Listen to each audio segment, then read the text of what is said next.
Bonjour à tous et bienvenue dans ma cuisine. Aujourd'hui nous allons fabriquer une petite étagère à épices à partir de chêne et de profilés en métal pour fabriquer les équerres de chaque côté. Donc on va couper du bois et on va souder. C'est parti. Je commence par tracer mes coupes avant de les réaliser.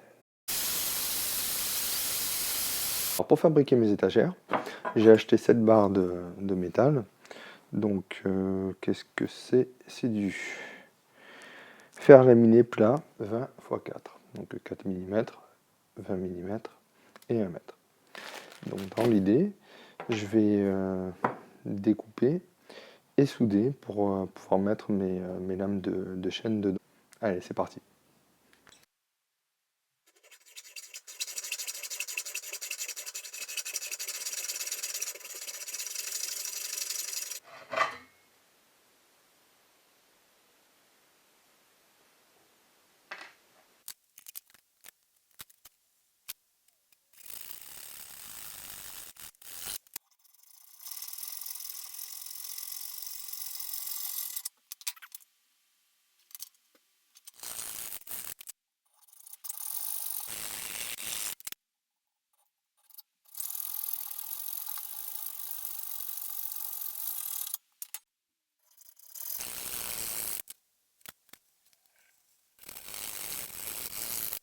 Ensuite, je lime les bords et je réalise un petit chanfrein pour pouvoir accrocher la soudure.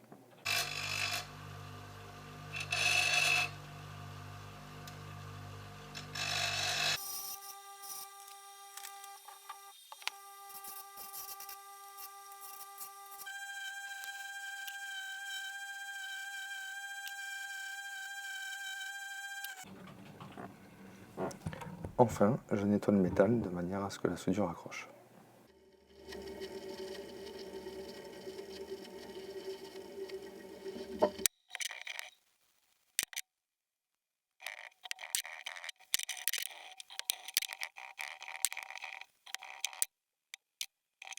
Pour fixer ça dans le mur de ma cuisine, je vais utiliser des chevilles mollies. Alors pourquoi ces chevilles-là? Ce sont normalement des chevilles pour le placo. Et moi c'est de la brique, c'est de la vieille brique. Quand j'ai rénové mon appart, je me suis rendu compte qu'elle se cassait vraiment très très facilement. Et quand je mets des chevilles pour briques, ça pète.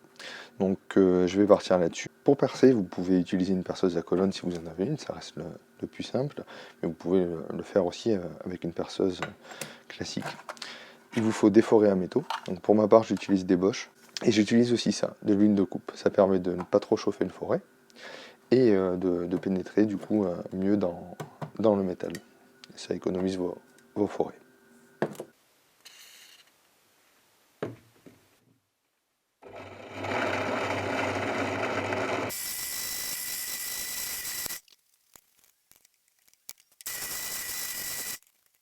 Donc mes trous sont faits.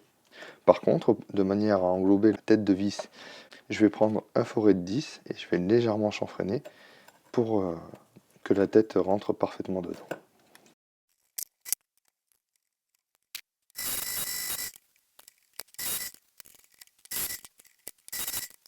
Aujourd'hui, nous sommes le 25 décembre. Du coup, je vous ai mis les gants du Père Noël. On va faire un petit peu de soudure.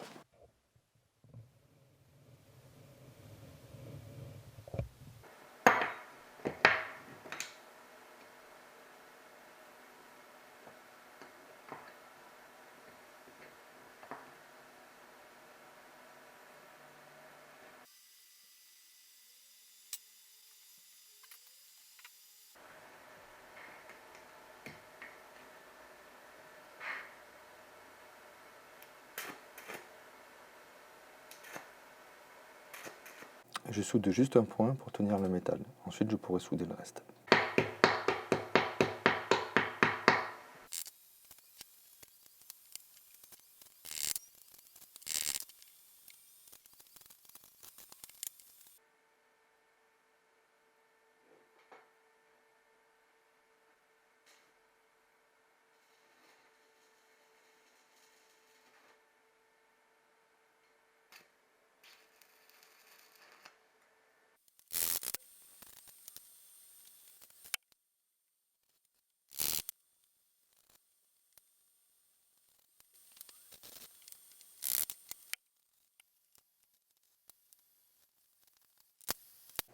Maintenant, je nettoie les soudures en enlevant le laitier à la disque.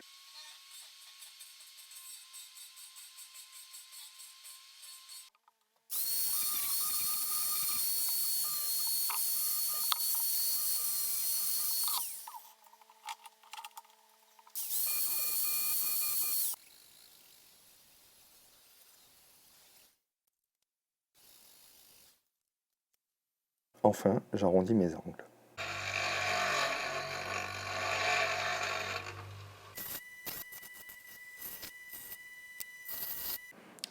La partie soudure est maintenant finie. Voilà les deux pièces que je vais maintenant poncer, puis peindre en noir. J'ai rajouté un trou en dessous, de manière à ce que ma planche, lorsqu'elle se trouve à l'intérieur, ne puisse pas reculer.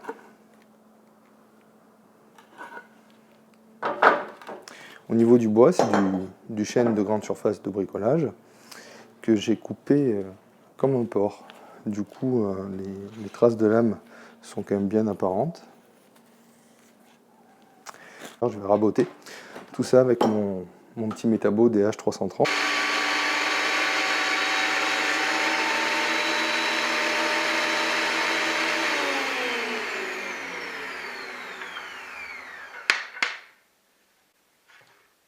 Là, le résultat est impeccable. On peut voir sur l'ancienne planche donc des marques de lame et sur celle-ci maintenant un résultat absolument parfait. Je vais faire le reste. Au niveau de la surface plane, je ne sais pas si ça se voit bien à la caméra, mais la planche a quand même pas mal d'aspérité, voire même des traces peut-être de stockage, je ne sais pas. Donc je vais la raboter pour voir ce que ça donne.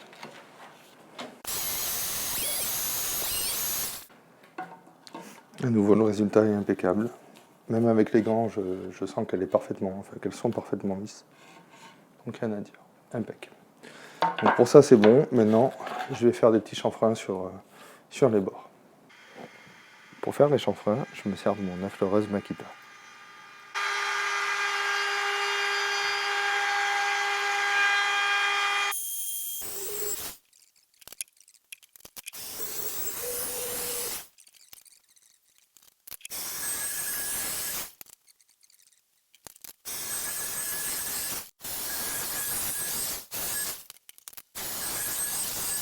Même s'il n'en a pas vraiment besoin, je pense quand même un petit peu.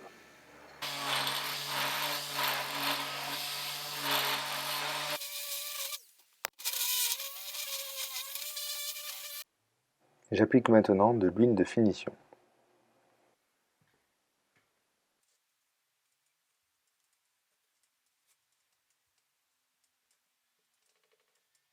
Je passe aussi un coup de bombe de peinture sur mes platines.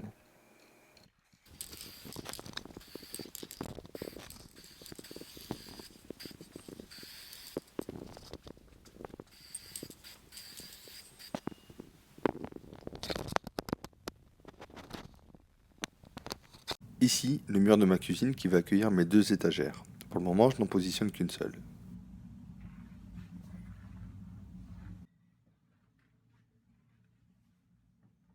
Et voilà, mon étagère à épices est en place. J'espère que ça vous plaît.